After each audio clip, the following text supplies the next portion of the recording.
Immediately following Čiurlionis' untimely death in sanatorium in 1911, at the age of 36, his works, both musical and pictorial, were received with rapt attention by a circle of symbolist painters and essayists in St. Petersburg.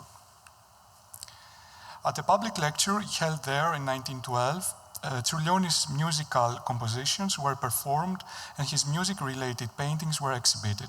The audience also heard the first scholarly analysis on Čiurlionis' oeuvre, written by the symbolist poet and philosopher Vyacheslav Ivanov and the art critic Valerian Chudovsky, both published in 1914 in the special third issue of the St. Petersburg art journal Apollon. Among this audience of literati, driven by a search for a third path between individuality and communal religion, aestheticism and social reform, stood a lesser-known figure, the poet, art critic, and musicologist Boris Leman.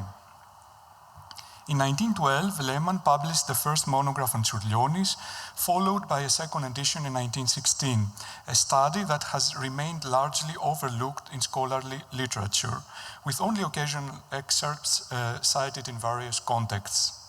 The principal reason lies in the fact that during the Soviet period, Leman's reputation fell into disrepute for reasons that will be discussed below. As a result, his interpretation of Čiurlionis came to be unjustly dismissed as excessively occult or decadent. Although Leman was deeply engaged with esoteric currents, such as Martinism, Kabbalah, anthroposophy, his philosophical framework reveals marked affinities with Ivanov's Neoplatonic and Neopythagorean analysis. In what follows, I will examine Leman's theoretical premises and situate his art-critical interpretation of Čiurlionis within the broader cultural and intellectual landscape of Russia's Silver Age. In the extensive body of critical literature devoted to this period, Leman's name appears only rarely, and then usually in passing in connection with studies of more prominent writers of the epoch. The books he published are quite modest in number. His literary and epistolary legacy is scattered across archives and periodicals, and several of his writings have been lost. A graduate of the St. Petersburg Conservatory and a clerk in the Ministry of Trade, Leman entered the circles of literary Bohemia around 1906. Soon afterward, he became actively involved in the symbolist movement, adopting the pseudonym Boris Dix and publishing his poems in Zolotoe Runo, the Golden Fleece. In his writings, he drew on one of the central tenets of the second wave of Russian symbolism, the idea of transcending reality. Reflecting on the theater, Leman observed that, I quote, two roads lay open before it, either to remain on the path of extreme realism or to attempt to free itself from the slavish reproduction of reality, end of quotation. While advancing a reconceptualization of painting from a subject-oriented practice to a visual language grounded in abstract form, Leman sought the favor and recognition of leading writers such as Ivanov, Andrei Bieli, Alexander Blok, and Maximilian Voloshin. His social life unfolded within the ebullient milieu of St. Petersburg artistic circles, most notably at the famous Wednesday gatherings in Ivanov's Tower, a mansard apartment near the Taurid Palace that served as a cultural hub for artists, musicians, etc. These legendary soirees brought together individuals engaged in artistic experimentation, lectures, musical performances, and philosophical discussions on a wide spectrum of topics, from mystical anarchism and spiritualism to orthodoxy, academic scholarship, and social democracy. The interest in theosophy that was spreading at the time, nourished by a desire for religious and cultural syncretism, was also shared by Leman. Gradually, he blended seamlessly into the symbolist milieu, adopting the persona of the modernist artist even in his outward appearance. Dressed in black frock coats, adorned with a white flower in the lapel, and cultivating an air of ostentatious mystery. Dark-haired, with an unusually narrow head, olive complexion, and a guttural voice, he was described as combining something of ancient Egypt with an ultra-modern manner of comportment. In 1907 and 09, Leman published 2 volumes of poetry, the latter entitled Poems, which appeared with a preface by Ivanov himself. In 1909, Leman became an active contributor to the book on Russian poets of the last decade, a project conceived and edited by his close friend Modest Goffman, for which he wrote essays on Konstantin Balmont, Maximilian Voloshin, and Mikhail Kuzmin. During the same period, Leman's relationship with Kuzmin, the bourgeois founder of Russia's literary homosexual tradition, was marked by a distinct emotional ambivalence. Kuzmin mentions him frequently in his diaries, a fact that has so far received no scholarly attention. These entries record not only fragments of their conversations on magic, spiritual seances, numerology, and tarot, but also reveal how esoteric practices intertwined with the performance of gender. Strikingly, in the diaries from 1907, Leman appears in the context of Kuzmin's erotic life. The author of Wings recalls the young poet's amorous confessions and the indecently passionate poems he sent, an unmistakable declaration of love.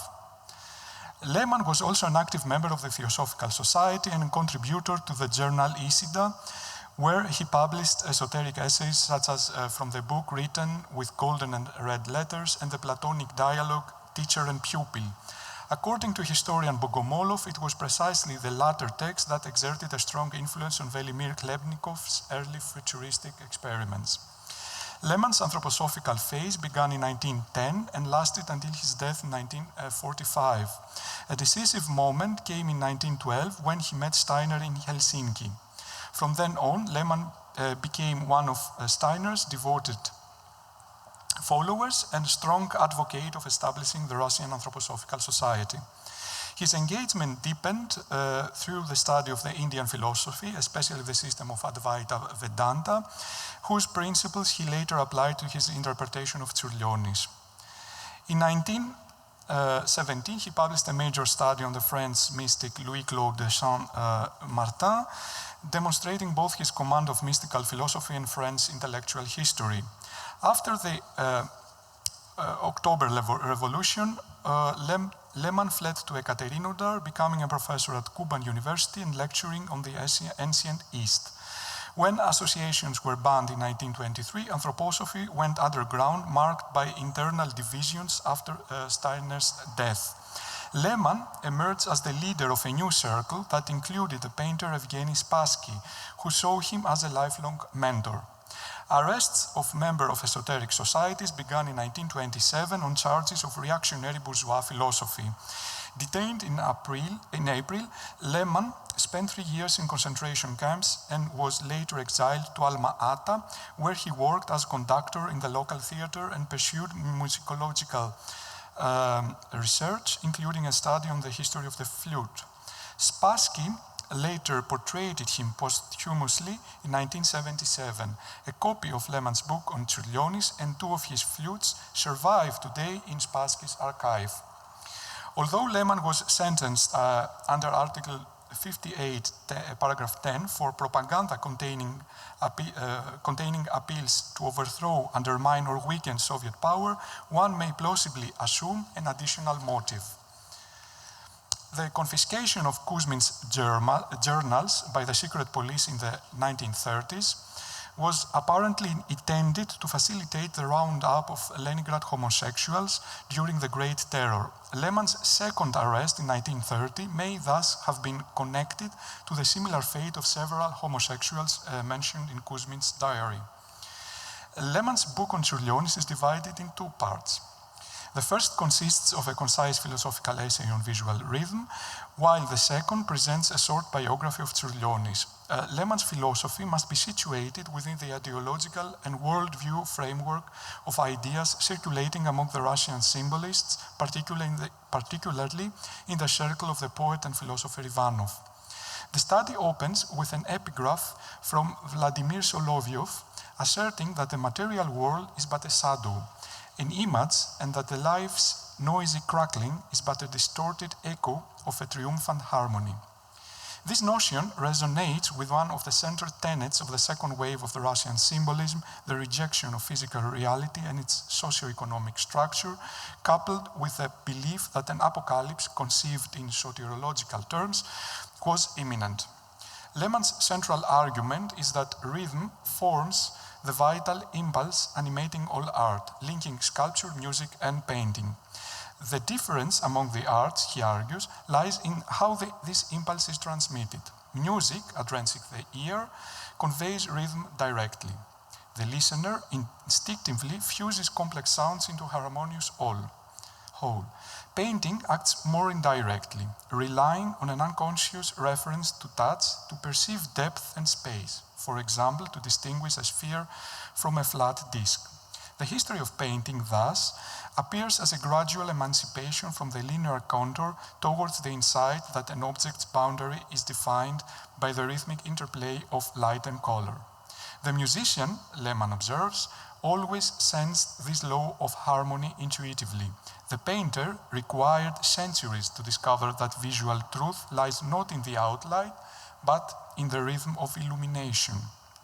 In his discussion of the relation between color and music, Leman intertwines two distinctive historical threads. The first concerns the long-standing analogy originating with Newton's mystical assumptions between the 7 tones of the musical scale and the 7 colors of the solar spectrum. He notes that the rhythmic progression of music is logically simpler to anticipate than that of color. Tracing historical efforts to bridge these two sensory domains, Leman refers to Leonardo da Vinci, the 18th century Bavarian alchemist and Rosicrucian Karl von Eckartshausen, and most notably to Scriabin and his color apparatus used in the symphonic poem Prometheus. The second thread to pseudoscientific experiments on the visual manifestations of sonic vibration pertains to these experiments.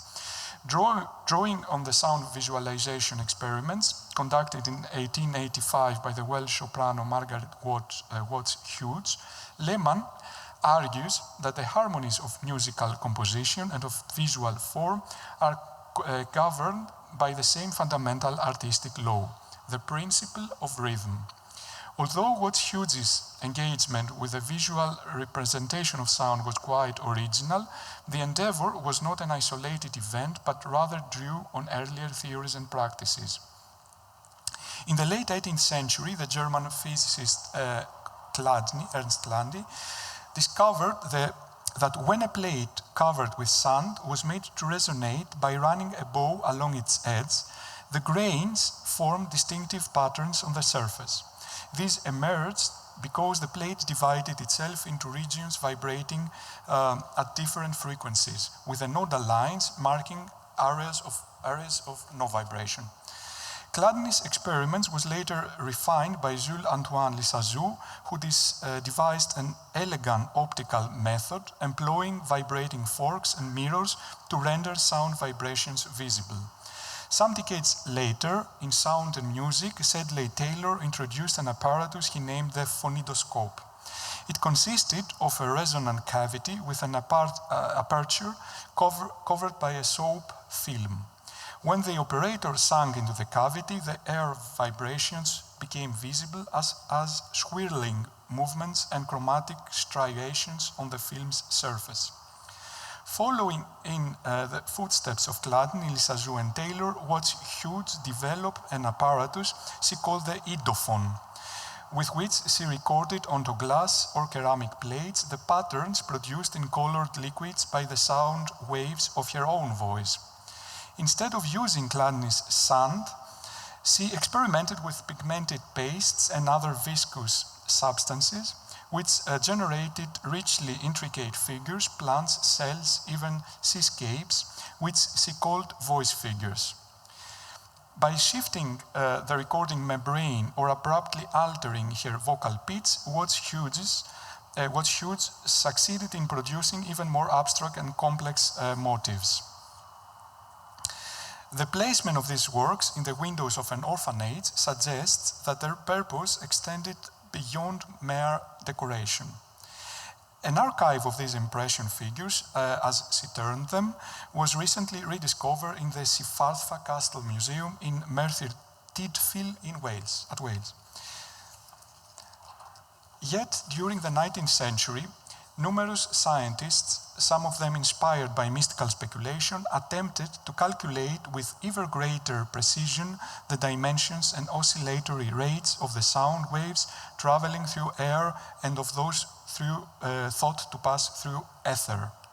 The French astronomer and theosophist Camille Flammarion was among the first to disseminate such ideas to a broader audience. Likewise, the parapsychologist Albert de Rochat promoted Watts-Hughes' theories in his writings on wave phenomena, while Hippolyte Baraduc attributed an adiographic character to the vibrations he captured phonographically as visual imprints of thoughts and emotions. It was, however, through Annie Besant and Leadbeater's Thought Forms, a seminal theosophical work accompanied by a celebrated series of color plates, that Čiurlionis may have encountered more elaborate visualizations of sound, as Leman also suggests. Drawing in part on Watts-Hughes' writings, Besant and Leadbeater proposed that thoughts, emotions, impulses, and musical tones could be made visible through clairvoyant perception. Čiurlionis' encounter with Watts-Hughes' visual figures may have sparked his interest in applying a particular treatment of color and form in his works. This is particularly evident in the series Creation of the World and Winter, painted around the time Thought Forms appeared, in which Čiurlionis deploys natural motifs in a repetitive, rhythmic manner reminiscent of Watts-Hughes' sound-generated patterns. Leman may have hinted at this visual analogy by selecting the tulip motif for his book's cover, a motif that Čiurlionis had employed repeatedly in 1909 in Sofias Kymantaitės in Lithuania and in several other projects.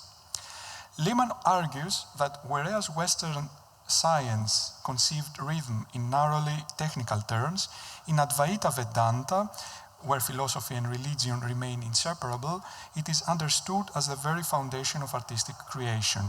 Advaita Vedanta, the non-dualistic school of Hindu thought, derived from the Upanishads, the end of the Vedas, posits the essential unity of existence. Brahman, the absolute, is identical with the individual, Atman, the self, while the world's apparent multiplicity arises from Maya, the illusion, or avidya, ignorance. According to the doctrine of Vivarta Vada, apparent transformation, Brahman merely seems to become the phenomenal world like a rope mistaken for a snake, without undergoing real change.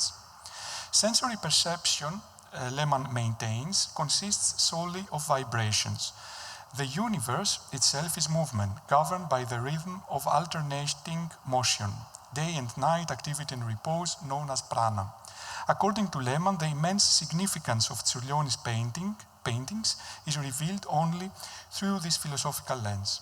While perhaps lacking technical perfection, so says Leman, Čiurlionis achieved something entirely new. He set before painting a new task, to demonstrate the possibility of a musical perception of the surrounding world through rhythmically colored images harmonized in a sequential scheme of tempos. The selection of Čiurlionis' works discussed by Leman is revealing of his interpretative strategy.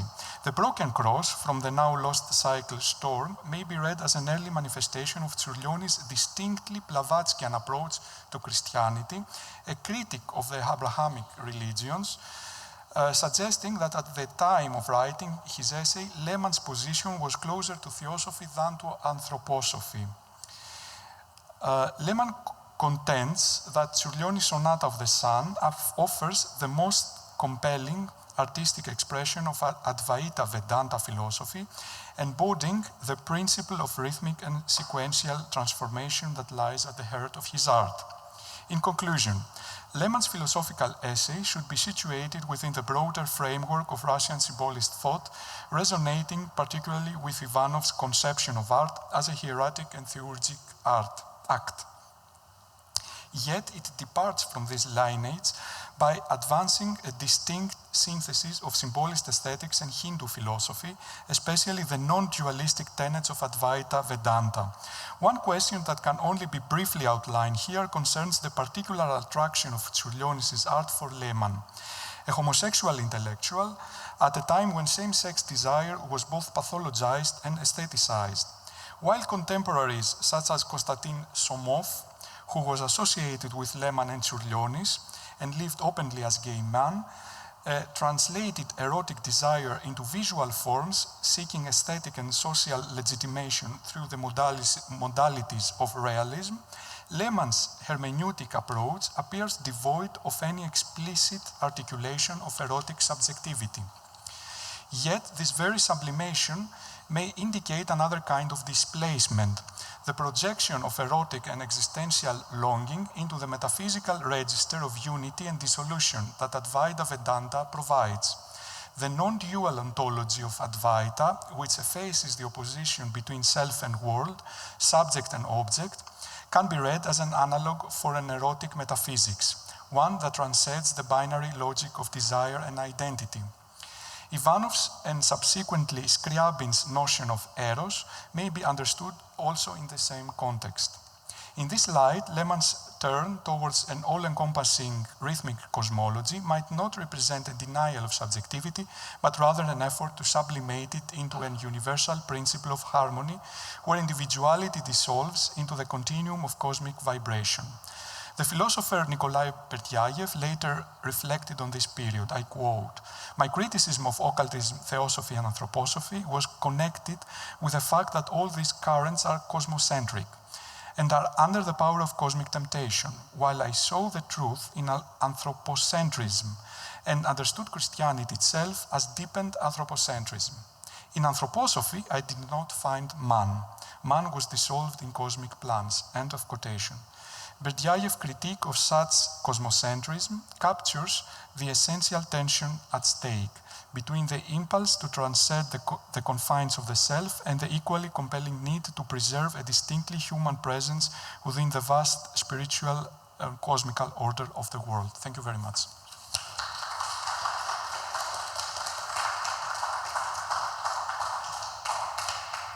Thank you, Spyros, for a very insightful presentation and especially visual part of it also. It was interesting to listen to. So, Yes. Okay. Was there any connection between Boris Leman and Andrei Bely, the poet, who was a big supporter of Rudolf Steiner, who worked on the Goetheanum? Yes, I know. They knew each other, Andrei Bely and Boris Leman. But Andrei Bely had the worst opinion about Boris Leman. So we know it from his correspondence, some letters he sent him, and he found when actually the first splitter groups arose in St. Petersburg and Moscow after 1914. Bely found Boris, I read it in a letter of him, found him very conservative anthroposophist. And he was in a group called Benedictus, Boris Leman, which was mainstream, I would say, orthodox anthroposophy. So they stayed very focused to Rudolf Steiner.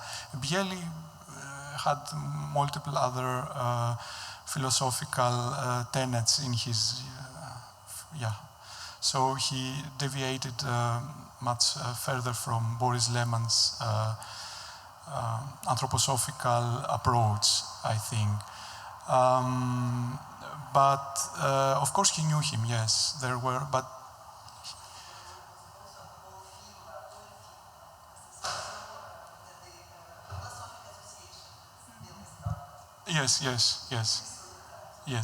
Yes.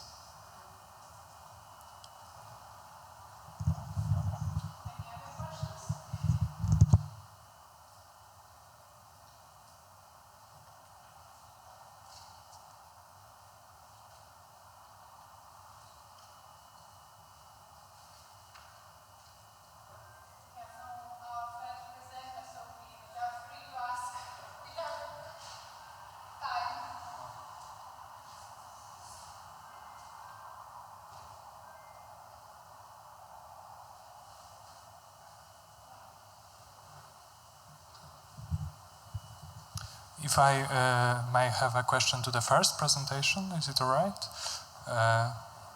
Yeah, so I'm a musicologist, and when you were describing the anamorphic gaze and how it is focused on transformations of motifs, shapes, and so on, I immediately started to think about what we call in musicology the transformation of motifs and the development of motifs. And a lot of musical thinking is based on that we have a shape that is transformed constantly.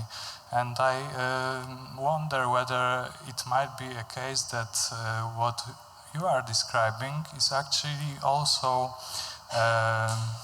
developed by the fact that Čiurlionis first started to think artistically in music and then transferred these competences to the world of painting. Thank you for your question.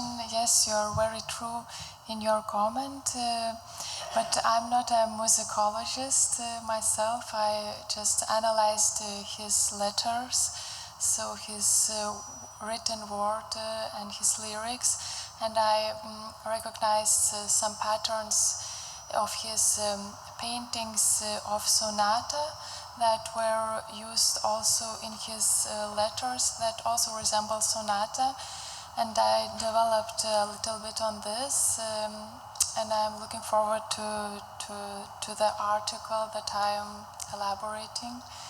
So yes, the transformation and the metamorphosis is the very essence of anamorphosis, and the processuality and the way you look and the way you recognize the same patterns, the same forms.